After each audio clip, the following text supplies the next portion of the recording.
La question de l'immigration irrégulière et celle connexe de l'éventuelle régularisation des étrangers clandestins sont très présentes dans le débat public depuis plusieurs mois.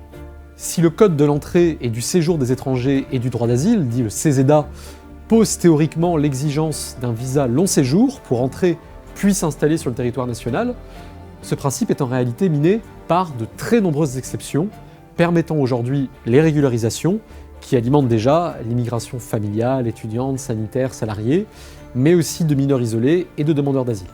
Tout d'abord, la jurisprudence du Conseil d'État a consacré au préfet un pouvoir de régularisation des étrangers en situation irrégulière, et ce, en l'absence de toute base textuelle. Les juridictions administratives allant même jusqu'à censurer l'erreur manifeste d'appréciation que commettrait l'administration en refusant de régulariser un étranger en situation irrégulière. Parallèlement, le législateur a inscrit de nombreux dispositifs dérogatoires dans le CESEDA, le Code de l'entrée et du séjour des étrangers, pour régulariser différentes catégories d'étrangers clandestins sous certaines conditions. Ceux installés illégalement en France au nom du droit au respect à la vie privée et familiale, ceux atteints d'une maladie s'ils ne peuvent pas bénéficier d'un traitement approprié dans leur pays d'origine, ceux salariés dans des métiers en tension, nouveauté de la dernière loi immigration, ceux qui ont suivi une scolarité depuis l'âge de 16 ans, ceux qui ont travaillé 3 ans pour des organismes assurant l'hébergement des personnes en difficulté, comme Emmaüs, c'est ce qu'on pourrait appeler la filière Emmaüs, ceux entrés mineurs en France et qui ont atteint la majorité, etc., etc. Par ailleurs, une entrée irrégulière peut toujours être légalisée, a posteriori, par le dépôt d'une demande d'asile.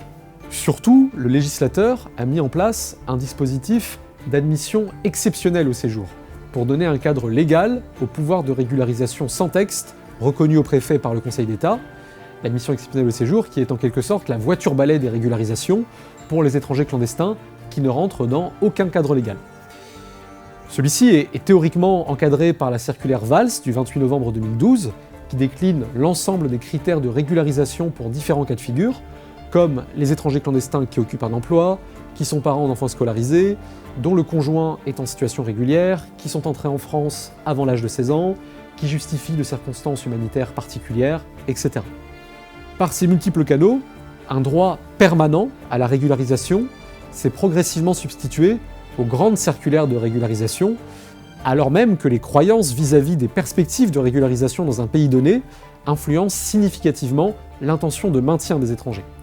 Or aujourd'hui, un étranger en situation irrégulière en France a significativement plus de chances d'être régularisé que d'être éloigné du territoire national.